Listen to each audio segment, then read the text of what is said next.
वो तारीख 1 जून साल 2001 थी, यानी अब से तकरीबन 22 साल पहले, जब नेपाल के राज परिवार में नरसंहार हुआ था। राजा वीरेंद्र, रानी ऐश्वर्या, कई सारे राजकुमार और कई और राज परिवार के लोगों को गोली मार दी गई थी। और यह गोली मारने वाला शख्स कोई और नहीं था बल्कि उसी राज परिवार में राजकुमार की हैसियत रखने वाला शख्स था। लेकिन सवाल यह है कि राज परिवार में यह नरसंहार क्यों हुआ? क्यों 9 लोगों के कत्ल एक राजकुमार ने कर दी जिसने बाद में खुद को गोली मार ली? आज इस कहानी में हम आपको बताएंगे कैसे इस कहानी को लेकर अलग अलग थ्योरी आती है, कैसे जो बाद में नेपाल के राजा बने उन पर और उनके बेटे पर यह आरोप लगे कि गद्दी हासिल करने के लिए उन्होंने अपने पिछली पीढ़ी के लोग और अपने बड़े भाई को मरवा दिया। आपको इस कहानी में बताएंगे कैसे इस कहानी में रॉ और सीआईए पर भी आरोप लगे कि इस घटना को रॉ और सीआईए ने अंजाम दिलाया था। हालांकि जिन अखबारों ने इसे छापा उनके 3 एडिटर्स को नेपाल में उस दौर की सरकार ने गिरफ्तार करवा लिया था और इस कहानी के मनगढ़ंत होने का आरोप लगा दिया था। लेकिन वहां के कुछ माओवादी नेताओं ने भी ऐसे आरोप लगाए। इस कहानी में एक लड़की का भी किरदार है जिसका संबंध भारत से है। ग्वालियर राजघराने में जन्मी एक ऐसी लड़की, एक ऐसी औरत जिसकी बेटी से राजकुमार को इश्क होता है, शादी नहीं होती है और फिर कत्लेआम हो जाता है। तो ये कहानी 3 लोगों के इर्द गिर्द घूमती है, महाराजा वीरेंद्र, राजकुमार दीपेंद्र और रानी ऐश्वर्या जो थी उस दौर में वहां पर थी। अब होता कुछ यूं है कि शाम को एक पार्टी चलती है रॉयल पैलेस में, और ऐसी पार्टियां नेपाल में कहा जाता है उस दौर में हर हफ्ते हुआ करती थी। लेकिन राजकुमार जो हैं वो नशे की हालत में लड़खड़ाते हुए आते हैं। पूरा राज परिवार जो है वहां मौजूद रहता है। एक और चचेरे भाई पारस जो हैं उन्हें लड़खड़ाती हुई अवस्था में देखकर ले जाते हैं बगल के कमरे में। लेकिन जो राजकुमार हैं वो वहां जाकर फौज की वर्दी पहन लेते हैं, और फौज की वर्दी पहनकर जब वो बाहर निकलते हैं तो हर कोई हैरान रहता है क्योंकि उनके पास पिस्टल होती है। वो पिस्टल से आते हैं और महाराज के सामने बंदूक रखकर उन्हें गोली मार देते हैं। नेपाल के महाराज जमीन पर गिर जाते हैं। राजकुमार की जो मां है वो भागती है उनके पीछे, लेकिन राजकुमार उन्हें भी गोली मार देते हैं। अपने छोटे भाई को भी गोली मार देते हैं और वो भी गिर पड़ता है।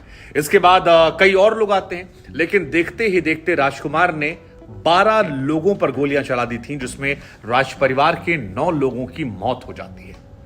इस घटना से हर कोई स्तब्ध था क्योंकि किसी को उम्मीद नहीं थी कि यह हो क्या रहा है।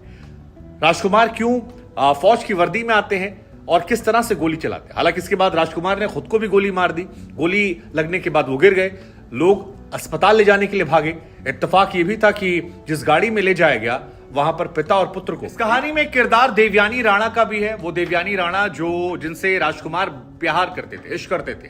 80 और 90 के दशक में दोनों ने साथ में पढ़ाई की। साथ में पढ़ाई करने के दौरान कहते हैं इश्क हो गया, और इश्क के बाद अपने परिवार में उन्होंने शादी की बात रखी। लेकिन उस दौर में जो राजा थे नेपाल के, उन्होंने इस शादी को इंकार कर दिया। मां ने भी इंकार किया, और इसकी वजह थी देवयानी के पास ज्यादा संपत्ति होना। देवयानी का परिवार जो है वो भारत से भी ताल्लुक रखता है। ग्वालियर में जो राज परिवार है उसमें वहां से वो निकल कर आती हैं, और विजया राजे सिंधिया जी जो थी उनकी सुपुत्री की सुपुत्री थी देवयानी राणा।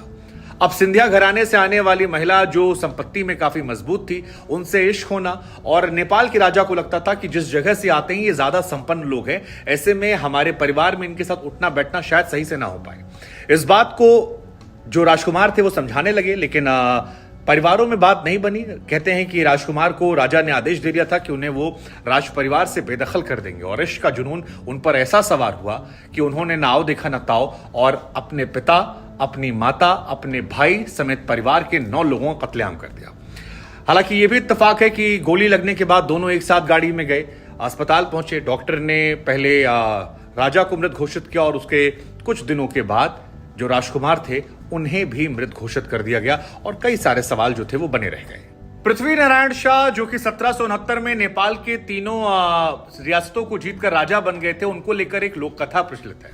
कहा जाता है कि पृथ्वी नारायण शाह जी जो हैं वो एक बार कहीं जा रहे थे नेपाल की तीनों रियासतों को जीतकर, और रास्ते में उन्हें एक भिखारी मिलता है, उनसे कुछ खाने की मांग करता है। वो उन्हें दही दे देते हैं कटोरे में। वो जो भिखारी सन्यासी जो भी था वो दही को चख लेता है। उसके बाद राजा से कहता है कि तुम इसे चख लो। राजा नाराज होते हैं और पृथ्वी नारायण शाह जी उस दही के कटोरे को उठाकर फेंक देते हैं। फेंकने का असर ये होता है कि वो सन्यासी, वो भिखारी उनसे नाराज होता है, खफा होता है और कहता है, मूर्ख इंसान, तुमने इसे क्यों फेंका? वो कहते हैं कि मैं राजा हूं, मैं तुम्हारा जूठा क्यों खाऊंगा? इसके बाद वो कहता है कि अगर तुमने इस बात को मान लिया होता तो तुम्हारी सारी मनोकामनाएं पूरी हो जाती, लेकिन क्योंकि तुमने अपने अहंकार में इसको उठाकर फेंक दिया है और तुम्हारी 10 उंगलियां इस दही में लगी हुई हैं, तो 10 पुश्तों के बाद तुम्हारा परिवार जो है वो खत्म हो जाएगा। नेपाल में अभी भी कई लोग हैं जो मानते हैं कि ये जो कथा है, इसी श्राप का असर था कि ये परिवार पूरा खत्म हो गया। 9 लोगों की एक साथ हत्या हुई। कई लोग इस घटना को जोड़ते हैं, कितना सच कितना अंधविश्वास, ये हम आप पर छोड़ देते हैं। उधर नेपाल के पूर्व मिलिट्री जनरल और एक माओवादी नेता बाबूराम भट्टराई ने एक अखबार के जरिए यह दावा किया था कि इस घटना के पीछे भारत से रॉ और अमेरिका से सीआईए का हाथ हो सकता है। हालांकि जब ये लेख छपा तो नेपाल टाइम्स और वहां पर 2-3 और अखबारों में जब ये लेख छापा गया तो फिर इसको लेकर विवाद हो गया था। 6 तारीख को ये लेख छपा था, 6 जून साल 2001 को, और इसके बाद 3 बड़े संपादकों को वहां पर गिरफ्तार कर लिया गया था क्योंकि उनके पास इस खबर को छापने का कोई आधार नहीं था। लेकिन नेपाल के कई माओवादी नेताओं ने इस बात को लेकर आरोप लगाए कि इसमें भारत से रॉ का और अमेरिका से सीआईए का हाथ था। 2009 के आसपास वहां के मिलिट्री जनरल ने भी एक किताब में इस बात का दावा किया था। हालांकि वो भी इस बात की कोई पुख्ता सबूत नहीं दे पाए, लेकिन इशारों में अंदेशा लगा दिया। इसके पीछे क्या वजह रही होगी वो तो वही जाने, लेकिन इसको लेकर काफी सारे सवाल जो हैं वो आज भी बरकरार हैं। हालांकि वहां पर सुप्रीम कोर्ट की अगुवाई में एक जांच पड़ताल हुई थी बाद में, जिसमें पता लगाने की कोशिश की गई कि हत्या के कारण क्या थे।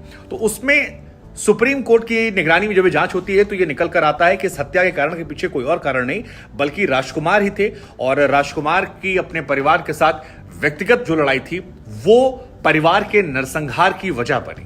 कितना सच कितना फसाना, ये आप तय कीजिए। राजा बीरेंद्र के छोटे भाई राजा ज्ञानेंद्र बने, उन्हें नेपाल का नया नरेश बनाया गया। लेकिन पारिवारिक डॉक्टर ने एक थ्योरी और दी थी कि ये जो बाद में राजा बने ज्ञानेंद्र जी, ये और इनके बेटे पारस ने भी यह हत्या करवाई हो सकती है, क्योंकि जो नेपाल के बाद में राजा हैं वो उस दिन शाही परिवार के उस सम्मेलन में शामिल नहीं थे।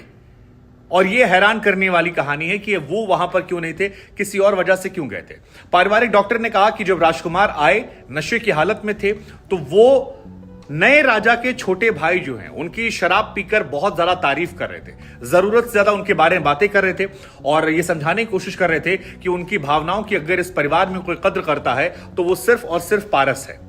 बाद में पारस के पिता को उस गद्दी पर बैठा दिया गया, वो राजा बन गए, और पारिवारिक डॉक्टर ने जो ये अंदेशा लगाया इसको लेकर भी कई तरह के सियासी और राजघराने बातें चलने लगी कि क्या ये सब कुछ कुर्सी पाने के लिए तो नहीं था, क्योंकि राजघरानों में ऐसी कहानियां हमने बहुत देखी समझी जानी है और हमने देखा है कैसे राजघरानों में गद्दी के लिए दूसरे कत्ल होता है। खैर जो भी है, ये कहानी नेपाल के इतिहास में बड़ी महत्वपूर्ण घटना है, एक ऐसी दुर्घटना जिसका जिक्र होता है। इस कहानी के बारे में क्या आप जानते थे और आपको इस कहानी को सुनने के बाद क्या लगता है कि वजह क्या रहेगी? प्रेमिका, राजनीतिक लड़ाई, दूसरे देशों से एजेंसियों का इस्तेमाल, या फिर पारिवारिक राजघराने में कुर्सी को लेकर विवाद जिस वजह से हत्याकांड नरसंहार को अंजाम दिया गया?